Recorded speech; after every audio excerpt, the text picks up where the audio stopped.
Mude comigo. O convidado de hoje é inspirador porque ele coloca o holofote naquele lugar que muitos fingem não existir, não querem enxergar. Raul Santiago é morador do Complexo do Alemão, um dos fundadores do coletivo Papo Reto, coordena um grupo que aborda assuntos como juventude, drogas e favela, o Grupo Movimentos, é ativista pelos direitos humanos e atualmente gerencia o Gabinete de Crise do Alemão para pensar e agir sobre o Covid-19 nas favelas. Raul é múltiplo, Raul é mudança. Bem-vindo, Raul Santiago. Raul, primeiro, super bem-vindo e obrigada por ter topado o convite para esse papo do Mude. Eu te acompanhando, eu percebo que o teu trabalho é uma luta constante por mudanças. Então, por isso que eu queria muito falar contigo, porque eu acho que essa mudança tua vem de muito tempo e tanto interna, né, da favela com a favela, para mudar esse olhar, quanto de fora para dentro. Então, me fala um pouco disso. Quando que tu percebeste que tu poderias ser esse agente de mudanças, sabe, dentro da tua comunidade? Boa. Eu acho que a gente, quando nasce na favela, na periferia em geral, né, a gente já nasce sendo ativista, mas é um ativista da vida, né? Você vai se descobrindo com a sua caminhada, com o seu conhecimento de mundo. Mas estar do lado desigual da ideia da desigualdade da nossa sociedade, né? Das estruturas de violência, etc., já nos coloca nesse campo da sobrevivência. Então, infelizmente, você ser da favela, da periferia, a sobrevivência ela é regra. Então, isso faz de você, de certa forma, um ativista, inicialmente da sua própria vida, né? do seu próprio futuro, de tentar equilibrar essa realidade. Comigo, eu me envolvo com esse movimento, de fato, por volta de 2006, 2005, quando começa a chegar a internet aqui na favela, né? A realidade da periferia, a gente ainda não tinha condição de ter computador em casa, etc. Então começaram a surgir as lan houses, né? Os cyberespaços de acesso à internet como um todo. E nesse lugar, o primeiro lugar que eu frequentei era o Infogrota, né? Um espaço de tecnologia que tinha numa das localidades do Complexo do Alemão. E nesse lugar, aquele mundo me encantou, da tecnologia, da possibilidade de conversar com outras pessoas, da possibilidade de ver outras coisas. Só que com a democratização, de fato, de acesso à tecnologia, aquele espaço que eu frequentava, ele começou a perder clientes, porque outros foram surgindo e tal. E, nesse sentido, um grupo de pessoas que frequentavam o mesmo lugar que eu fazia parte acabou tendo que... se movimentou para tentar ajudar aquele lugar que a gente acessava e tal. E a gente resolveu produzir um evento, né, para arrecadar fundos, para mobilizar recursos para aquele lugar. E o meu primeiro contato com a vida mais pública assim foi através da produção cultural, da produção de eventos, só que já tinha essa pegada social no sentido da gente começar a fazer produção cultural para arrecadação de fundos para manter esse espaço onde a gente tinha um convívio de juventude diferente do que a gente tinha antigamente e também para manutenção de fato daquele próprio lugar, né? Depois disso, esse foi o start inicial. Depois disso, eu fui me envolvendo com outros coletivos, com outros projetos, fui conhecendo pessoas, né, que me trouxeram uma palavra diferente de acreditar e tal, porque eu sempre fui muito comunicador, sempre fui muito sem vergonha no sentido de lidar com as pessoas, né? Sempre falei pra caramba, e aí algumas pessoas viram isso como potência, me falavam sobre possibilidades numa realidade onde no Complexo do Alemão, por exemplo, de 2010 para trás, é um lugar que todo mundo falava, não vá, não entre, não se conecte com pessoas de lá, é uma das piores coisas do Brasil. Então, sempre teve esse estereótipo e essa estrutura racista muito negativa com o meu lugar. E aí pessoas da própria favela foram essenciais nesse meu caminho, né? Além, obviamente, da minha mãe e do meu pai, mas tiveram amizades, pessoas que, por acreditar na favela, por acreditar nas pessoas da favela, fazem um movimento de acreditar, né? Então, acho que eu sou fruto dessa rede de pessoas que acreditaram antes de mim, né? Essa ideia de uma ancestralidade, mas não só a ancestralidade da história, mas ancestralidades ainda vivas, ainda presentes, que são os projetos que vieram antes de mim. Porém... Tu emprestaste a tua voz para essas pessoas, na verdade, né? Pois é. acabou que essa visibilidade ela aconteceu, né? Eu fui passando por alguns cursos, por alguns projetos e mergulhei muito no mundo da comunicação, principalmente também da comunicação online, né?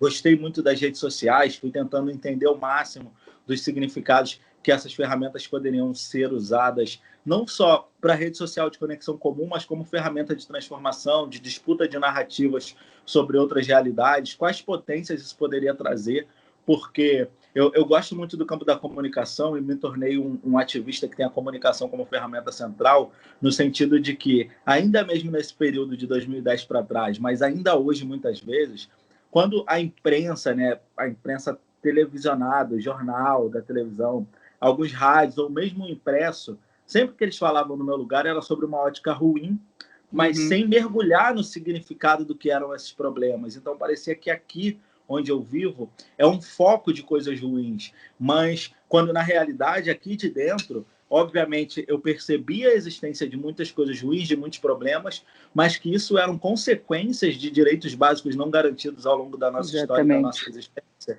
E isso não tinha um mergulho profundo para ser debatido em sociedade. A criminalização, a estereotipização era a regra. E, além disso tudo, tinham muitas coisas boas acontecendo, né? Produção de saber, produção cultural, tecnologias próprias que constroem soluções dentro desse cenário da desigualdade, que salvam vidas, que transformam pessoas, que impactam o mundo, mas que não tinham visibilidade. Então, eu comecei a usar desses espaços, desde Orkut e MSN, né, que é as primeiras redes de fato que eu começo a me conectar, até atualmente todas as redes sociais mais usadas do momento, como ferramenta para disputar essa narrativa, para botar uma outra ideia sobre a minha realidade, ou para mostrar que tal problema ele não é o problema apenas, ele tem um contexto que tem um porquê de tudo isso, né? Exato, né? Então é um pouco disso tudo, né? A comunicação acaba sendo central no meu ativismo e hoje eu caminho numa luta que se movimenta em prol dos direitos, né, dos direitos humanos, da garantia de vida nas favelas e periferias,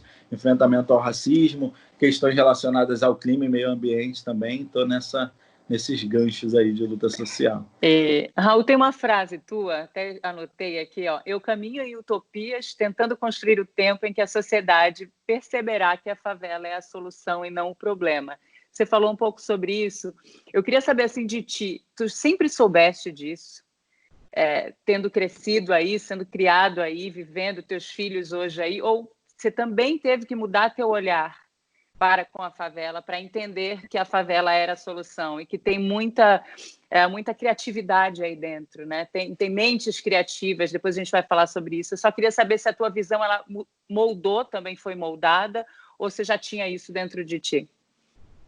Não, ela foi se transformando totalmente, a minha visão sobre a favela, porque eu venho numa realidade muito pobre, né? Então, meu pai e minha mãe sempre muito trabalhadores, a gente do ensino público precário da realidade do entorno das favelas e periferias. Então, o aprendizado, essa consciência sobre a minha realidade, ela veio muito a partir de outros projetos que existiam na favela antes de eu me envolver com esse mundo social, né? Porque quando eu observo ao longo da história, as primeiras vezes que eu fui procurar emprego, que eu fui procurar um curso, alguma coisa fora da favela, eu não podia dar o endereço do Complexo do Alemão. Então, eu tinha que mentir o meu endereço, colocando um bairro próximo que não era considerado favela, para conseguir um trabalho, para conseguir um curso. E hoje em dia, né, passando por todo esse processo e observando toda essa caminhada, né, que a maioria de nós das favelas e periferias acabamos fazendo, isso é muito violento, né? Você tem que negar o seu lugar para conseguir se encaixar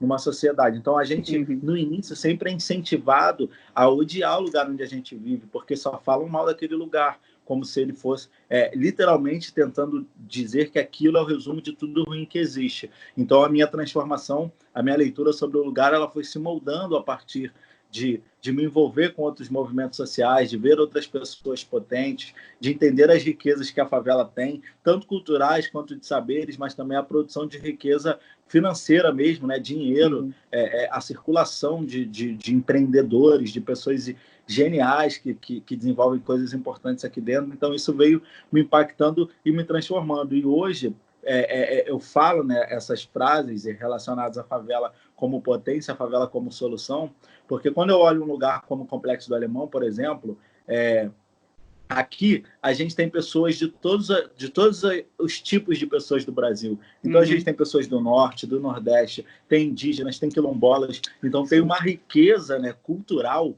muito grande dentro desse espaço, mas é a riqueza cultural que, ao longo da história e da colonização e da exploração racial, é o que foi tentando se apagar de Brasil, né? Elas foram achatadas, né?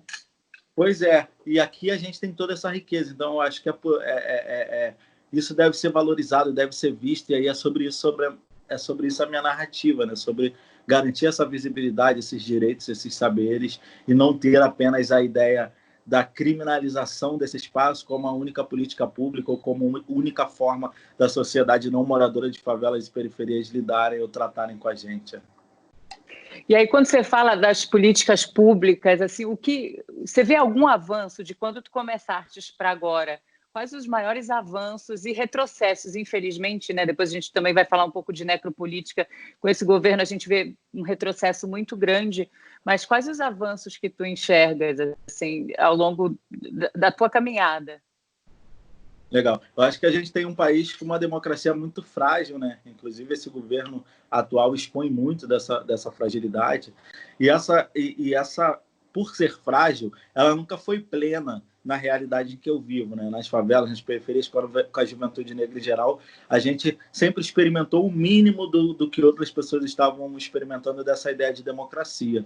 Então, tudo sempre foi muito sucateado. Eu acho que nos governos anteriores, agora, 2006 em diante, né, do governo Lula, governo Dilma, que é o que eu vivi na idade que eu tenho, é o que eu experimentei de governanças a níveis federais, tiveram um impacto positivo no sentido de investir de fato na favela, de garantir comida, de garantir casa, de garantir o mínimo que deveria ser regra em todos os governos para as pessoas, né? E uma possibilidade de uma validação de lutas de outros movimentos históricos, até anteriores a esses governos, principalmente do movimento negro, pelas cotas das universidades, por descentralizar riquezas de alguma forma, né? Isso foram questões potentes, mas também, ainda assim, todos esses governos repetiram, de certa forma, a lógica de que a primeira forma, que a primeira política pública para lidar com favelas e periferias é através da Secretaria de Segurança, tendo a polícia como principal conexão com a nossa juventude, né? Então, acho que esse é o maior erro histórico, a maior estratégia histórica de manutenção de poder, que é mirar os espaços como eu vivo, primeiro nos observando pela lógica da criminalização, né? Então, manda-se primeiro a polícia para depois pensar se há possibilidade de levar outros direitos. Mas é uma polícia que chega numa ideia de guerra às drogas que também não faz sentido nenhum, porque quando a gente pensa... Eu tenho 30 anos de idade hoje. Quando a gente pensa guerra às drogas, eu vivo essa ideia de guerra às drogas ao longo de todos esses anos. E as pessoas continuaram morrendo, matando, sendo presas, as drogas continuaram sendo vendidas, as armas continuaram circulando. Então, a estratégia de guerra para lidar com esse processo nunca deu certo. Não foi efetiva e ela continua repetindo, né? Pois é, ela não foi efetiva, ou ela é o que é para ser, tem que ser discutido.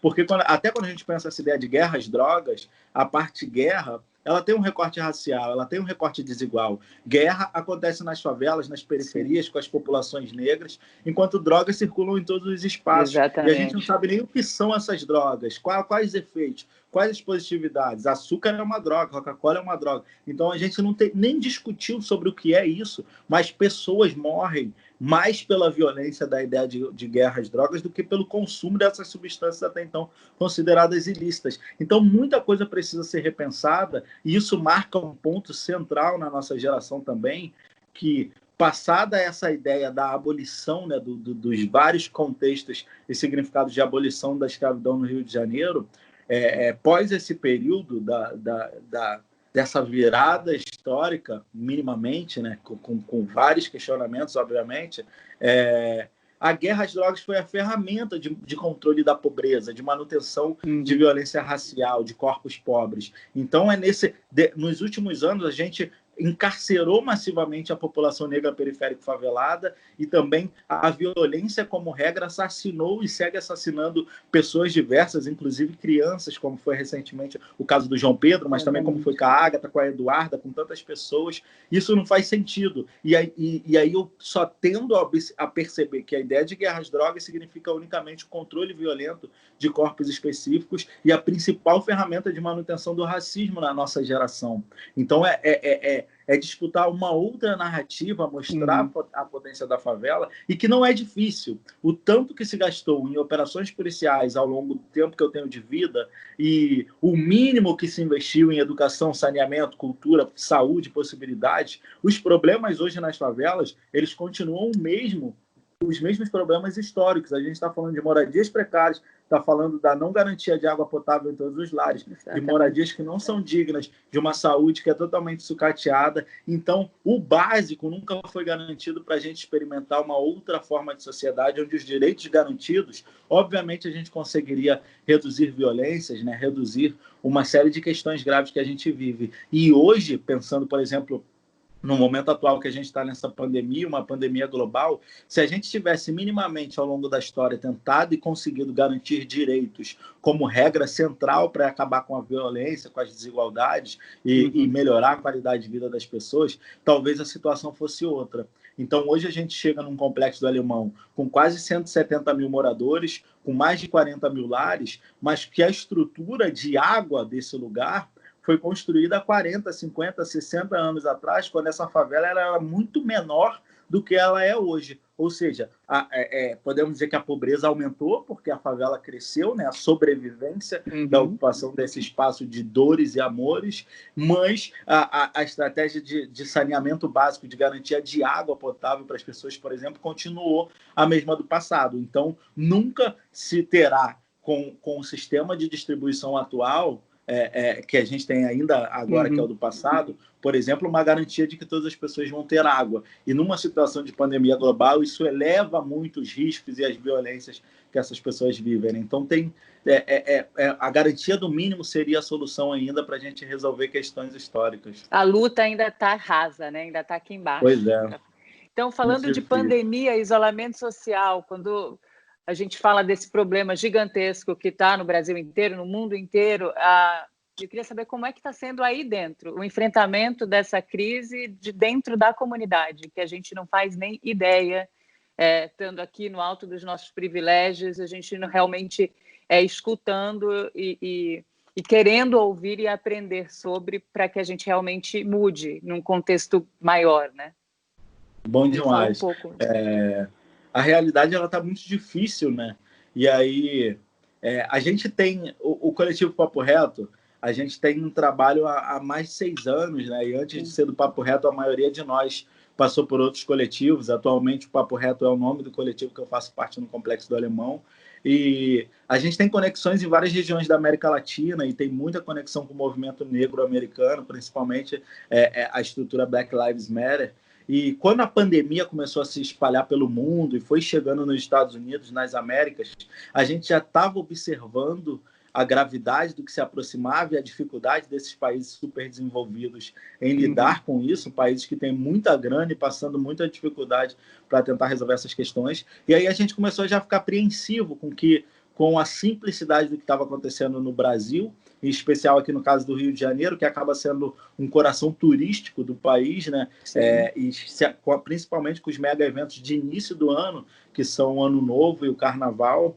Então, a gente já estava, de certa forma, monitorando e muito preocupado, porque a gente tinha noção total que se chegasse no Brasil e se chegasse nas favelas e periferias, quem pagaria a conta mais cara seríamos nós, né? Com a vida de milhares de pessoas da nossa realidade. E quando aconteceu, estourou, uma ativista aqui do Complexo do Alemão, no dia 17 de março, a Camila Santos, conhecida como Camila Moradia, ela criou um tweet e marcou algumas pessoas falando: vamos se organizar em coletivo para tentar conscientizar a favela sobre a gravidade do significado do coronavírus, dessa pandemia global. E aí, nesse tweet, isso virou um grupo de Zap, e esse grupo virou uma frente de ação que se chama Gabinete de Crise do Complexo do Alemão. Então, atualmente, 3 instituições compõem o Gabinete de Crise do Complexo do Alemão, que é o Voz das Comunidades, o Coletivo Papo Reto e o Mulheres em Ação no Alemão. E a gente surgiu para fazer esse trabalho de comunicação com as pessoas, de conscientização, entendendo que, na realidade da desigualdade, muitas vezes o básico passado pela OMS, pela Organização Mundial da Saúde, não era passível, simples de ser executado pelas pessoas que vivem dentro desse espaço. Então, quando a gente pega a regra 1, passada pela OMS, fala-se sobre lavar as mãos com água e sabão. Se você for na rua, se você cumprimentar alguém, sempre que tiver um contato com mais pessoas, lavar a mão com água e sabão. Só que, como eu falei anteriormente para você, não é todos os lares que têm água na favela todos os dias. É mais certo não ter água do que a garantia de que você vai abrir a torneira e vai sair água naquela casa. Então, a regra básica passada pela OMS, e muitas vezes usada como discurso, é mais barato do que álcool gel, não era fácil de ser aplicada nessa realidade. Então, a gente bateu de frente imediatamente com esse primeiro problema. E o segundo problema que estourou muito aqui foi a indicação de isolamento social e a quarentena da própria OMS também, porque nessa realidade de desigualdade, a gente está falando de famílias que vivem em casa de 2, 3 cômodos e tem 8, 10 membros na família. Então, para entender a rotina dessas pessoas, a gente está falando de uma família muito pobre, com 8, 10 pessoas na família. Aí aquela mãe, ela é diarista, ela é cozinheira, ela nas suas correrias, ela se vira na rua, almoça, janta no seu trabalho, aquele pai de família também, na sua obra, no seu corre, no porteiro, sabe? Vai se virando na rua. As crianças na escola, individualmente, cada uma dessas pessoas, na sua sobrevivência, consegue se organizar e ir sobrevivendo. Só que quando a gente fala de isolamento social, a gente está pegando todas essas individualidades de sobrevivência, colocando naquele lar, né, delas, só que sem perspectiva. Então, se uma dessas pessoas... aí a proposta de isolamento social nessa realidade de uma casa muito pequena é muito difícil, e se uma dessas pessoas se contamina, o isolamento total de alguém nessa realidade é praticamente impossível. E aí a gente começou a fazer um trabalho de comunicação tentando refletir sobre isso, né? Por exemplo, a gente colou cartazes em pontos estratégicos, penduramos faixas na entrada da favela, circulamos carro de som, falando sobre as dicas da OMS e depois adaptando isso à nossa realidade. Então, eu lembro que a gente colocou faixas falando para a galera, você que tem cisterna, você que tem mais de 2 caixas de água na sua casa, compartilhe a água com seu vizinho e vamos juntas e juntos, cada um na sua casa, vencer o coronavírus e tal. Então, a gente adaptou estratégias de comunicação à nossa realidade, porém, esse lance do isolamento social, da quarentena, né, da não possibilidade de sobrevivência de pessoas que, em sua grande maioria, muitas delas não têm carteira assinada, são empreendedores e empreendedoras, reciclistas, pessoas que vivem o seu dia, o seu corpo é a sua fonte de renda, e mais nada, né, relacionada a nada, é a sua sobrevivência. Essas pessoas imediatamente começaram a passar dificuldades. Então, eu lembro que a gente acompanhou de forma muito dolorosa o começo de pedidos de ajuda que, além de dizerem que não tinham água, agora está faltando feijão. Eu ainda tenho arroz e macarrão, mas o feijão acabou aqui em casa. Agora eu já não tenho açúcar. Então, a gente acompanhou com muita dor imediatamente a despensa das pessoas daqui zerando numa velocidade absurda. E aí a gente teve que iniciar uma outra frente, junto com essa frente de comunicação, que era de ação direta, de mobilização da sociedade para conseguir doações diversas que, no final das contas, hoje, entendendo a funcionalidade e a lógica do trabalho que a gente tem feito de distribuição de várias coisas, tudo isso se tornou cestas básicas, kits de higiene e limpeza, leite em pó, fralda, absorvente, galões de água. Então, a gente hoje, né, ainda hoje, atua com essas duplas frentes, que é a de comunicação e conscientização, que segue sem parar, e também essa de mobilização para redistribuição de coisas para sanar a demanda básica das pessoas da fome e da sede.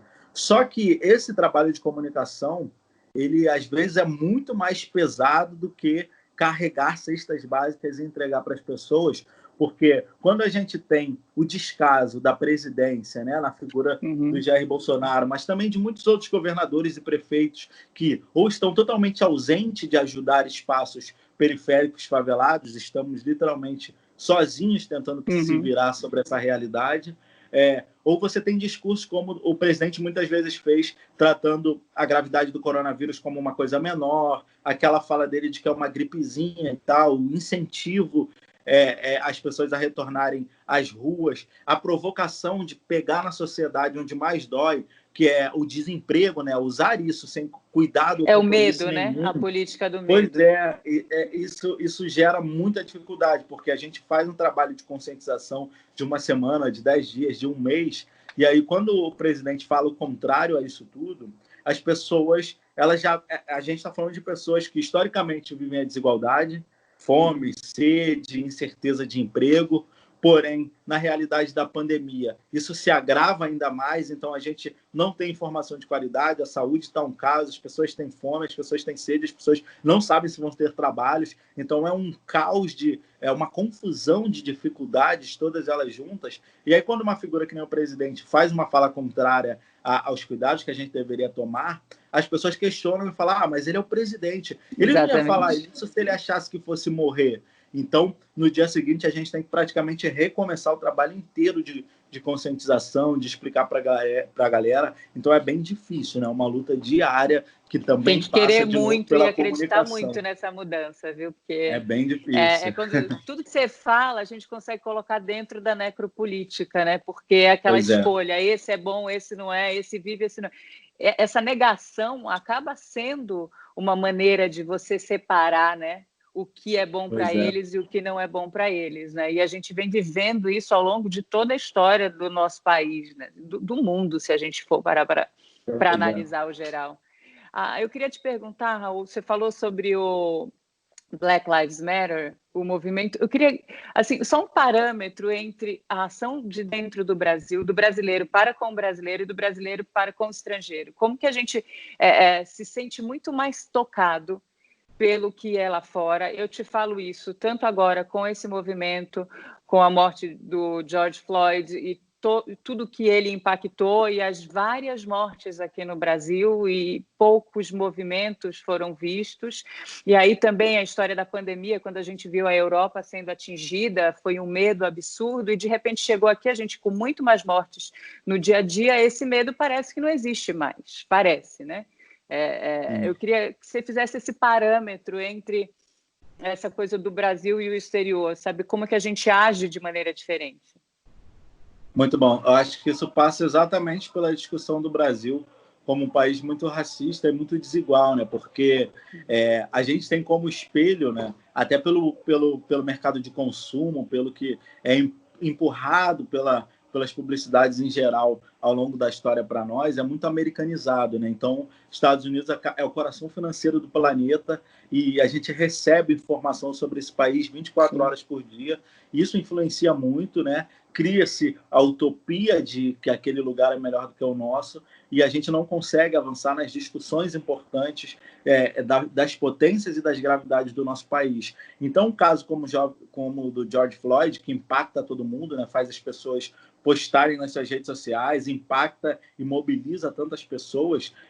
Obviamente, é um caso muito importante, é uma questão grave que startou nesse momento de pandemia a discussão global sobre a questão racial. Porém, ao mesmo tempo, no Brasil, a gente tem dados, indicam, né, que a cada 23 minutos um jovem negro é morto, a gente tem casos absurdos de estupro, um dos países que mais assassina pessoas LGBT, então tem líderes de lideranças de direitos humanos. Então, a gente tem questões tão graves no nosso país e a banalização dessa violência é tão grande diante da não consciência crítica, do não incentivo, né, histórico a essa consciência crítica no campo da educação, da não discussão do racismo como estruturante estrutural de tudo que a gente vive, né, até hoje.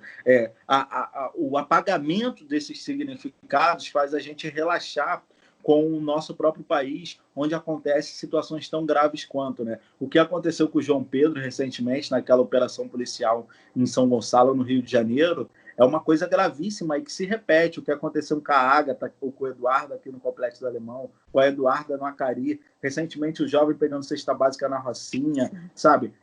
Diariamente são tantas mortes que eu acho que a maior questão no Brasil é não discutindo, não explicitando, startando essa consciência crítica, a gente banaliza a gravidade da violência que a gente vive. Então é preciso o Brasil olhar para dentro de si próprio, percebendo o quanto esse é um país racista, o quanto ele é um país desigual, o quanto é um país violento, mas o quanto pode ser um país potente se resolver olhar e lidar com essas questões como elas devem ser. Um país de população com a grande maioria negra, né? O país que tem Salvador, um pedaço de África fora da África no mundo, né? Que tem a Amazônia, que tem tantas reservas de água doce. A gente tem tantas riquezas históricas, culturais e de natureza mesmo, né?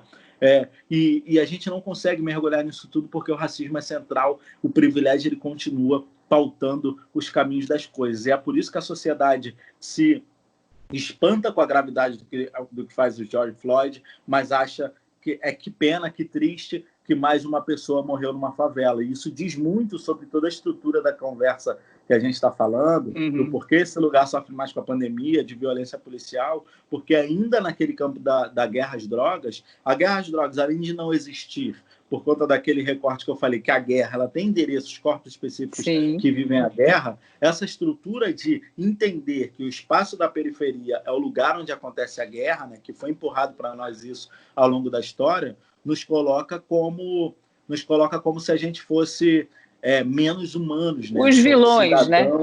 Cidadãos de segunda classe, né? E isso faz com que a violência das pessoas aqui dentro desse espaço, sejam elas adultos, crianças, idosos, valha menos, porque tem outra palavra que surge com essa questão da guerra às drogas, que é a bala perdida. Bala perdida é uma coisa muito usada na comunicação, principalmente por jornalistas, veículos de comunicação de grandes canais, de grandes jornais. E essa ideia de bala perdida é uma coisa que a gente também questiona e disputa no trabalho realizado pelo coletivo Papo Reto ou pelos coletivos que eu faço parte, porque bala perdida é a redução do significado de uma violência cometida pelo Estado dentro da favela.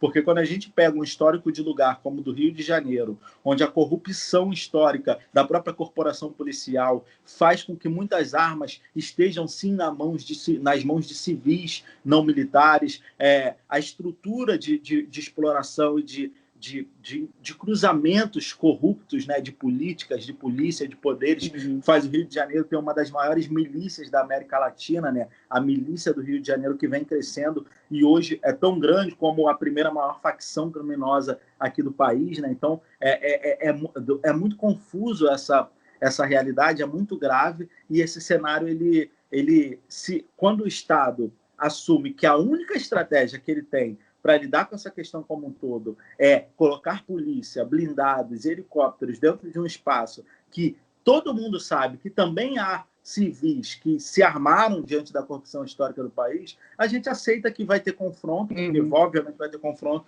e quem morrer são pessoas, que pena, mais uma pessoa morreu nessa guerra. Tem uma frase de uma jornalista chamada Cecília Oliveira, do Intercept, do jornal Intercept, ela fala, o Beltrame uma vez falou que não se faz um omelete sem quebrar uns ovos, e ela questiona falando, você daria o seu filho para ser um desses ovos nesse omelete da ideia de segurança pública?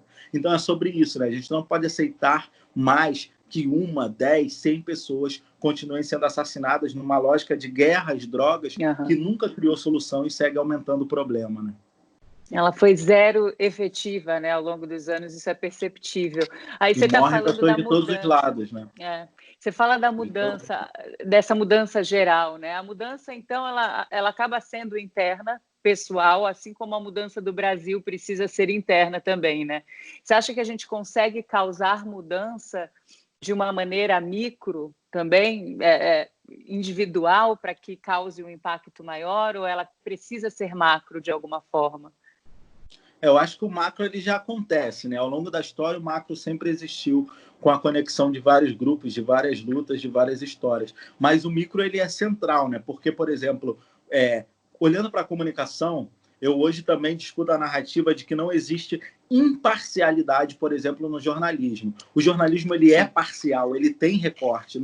O discurso de imparcialidade, ele beira a hipocrisia, porque dependendo de quem você é, vai influenciar o seu olhar. Se você cresceu num lar totalmente evangélico, se você cresceu num lar totalmente de religião de matriz africana, se você nasceu num lar totalmente de privilégio, então, os recortes, eles vão influenciar, por mais que você tente ou diga que não. Então, o Papo Reto, por exemplo, ele é um veículo de comunicação que é totalmente parcial, voltado para o direito da favela, voltado para a denúncia de violações de direitos humanos, disputando narrativa com outras mídias sobre o significado do que é a favela, do que é a periferia. E esse microtrabalho, que é dentro e para dentro do Complexo Alemão, ele gera resultado aqui, e hoje a sua estrutura, né, que foi crescendo, já gera impacto na própria imprensa, no próprio Brasil e nas conexões internacionais. Mas é um microtrabalho que começou para aqui, para dentro, e como o Papo Reto, existe o Voz das Comunidades, o Fala Roça, vários outros grupos no Rio e no Brasil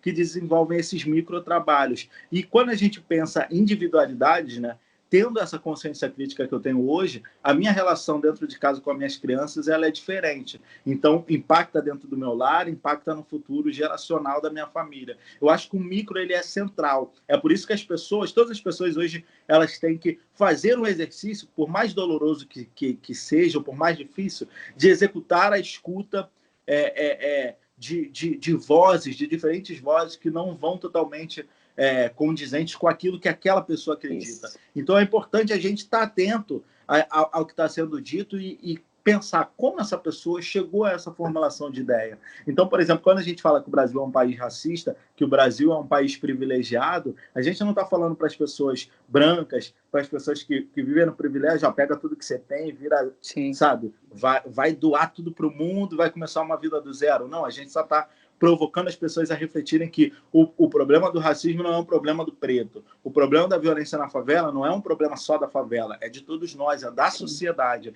Então, todo mundo pode fazer alguma coisa para diminuir esse distanciamento, para diminuir essa violência histórica, né? Então, o micro, ele é muito central, e eu acho que ações, inclusive, como essas que a gente tem feito, né? Essa ocupação de perfis, essa troca de lives, mostra muito de possibilidades. Eu tenho visto as pessoas falando, muitas pessoas, obviamente a maioria não da favela, que gostaria que a pandemia passasse logo para voltar ao normal.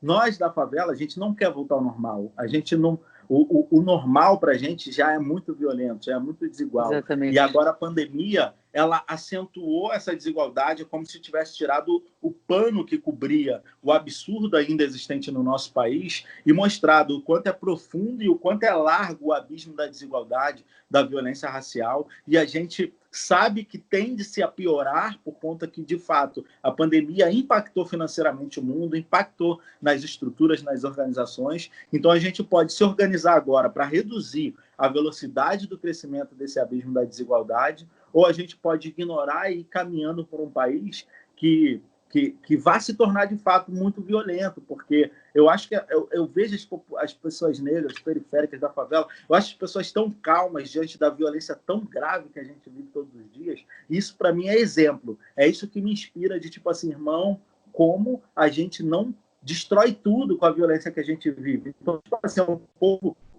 de luta, um povo que só quer viver bem, dignamente, ter a sua vida respeitada, ter as suas crianças tendo o que comer sem muita dificuldade, sem ter que, sabe, dar a vida para isso, literalmente.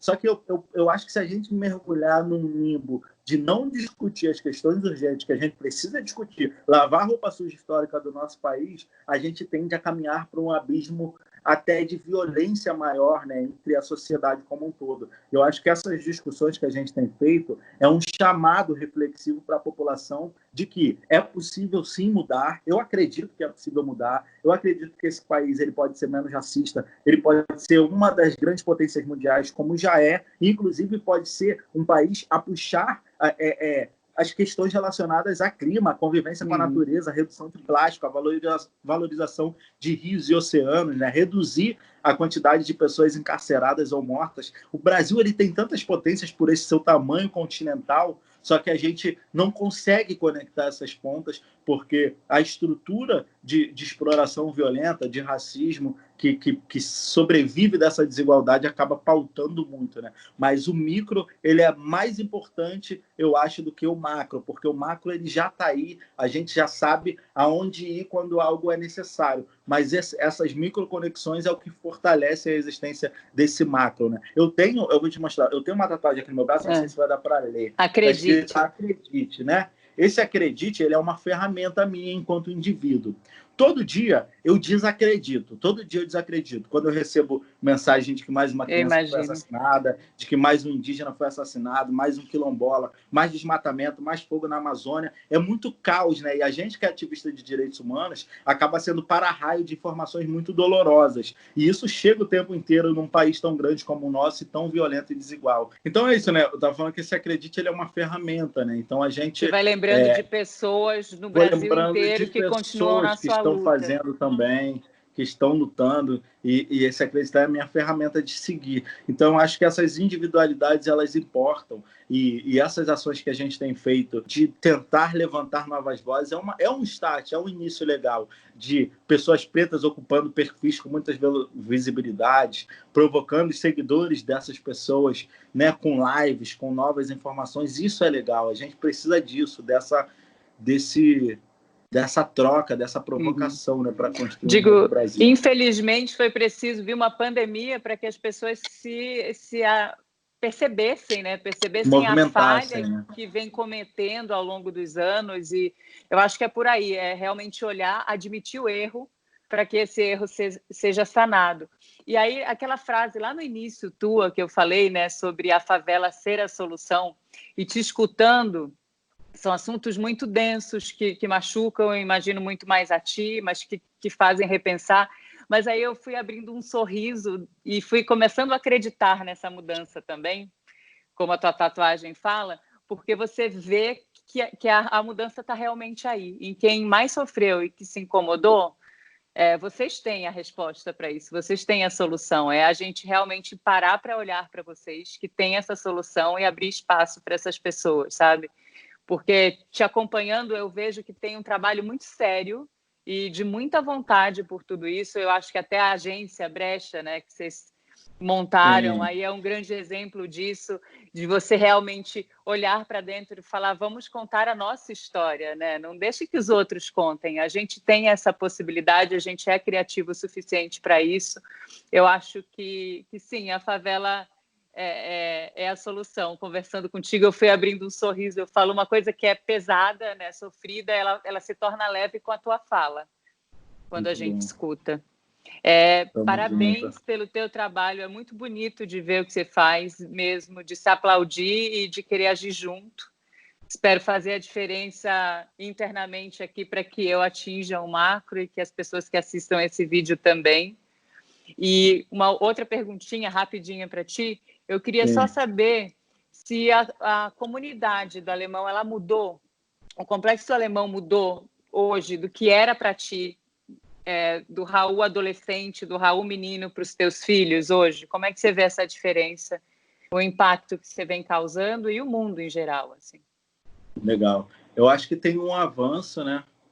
Há um avanço lento, tímido, mas um avanço. Então, a gente já consegue pautar mais as coisas, a gente já consegue mostrar mais algumas coisas, principalmente as coisas positivas, mas ainda se repete o erro histórico de olhar para esse espaço apenas pela ótica da criminalização. Sim. Então, os riscos que eu tinha, que os meus pais tinham comigo, que a minha mãe tinha comigo, eu ainda tenho com meus filhos, que é o risco de começar uma operação policial e, do nada, alguém da minha família morrer de forma violenta por arma de fogo, né? Isso ainda é muito presente. Então, eu acho que a gente consegue ter mais visibilidade para denunciar o que está acontecendo, consegue ter mais construção de perspectiva para a juventude não se envolver com questões ilegais que podem levar para uma violência mais rápida do seu corpo, da sua vida.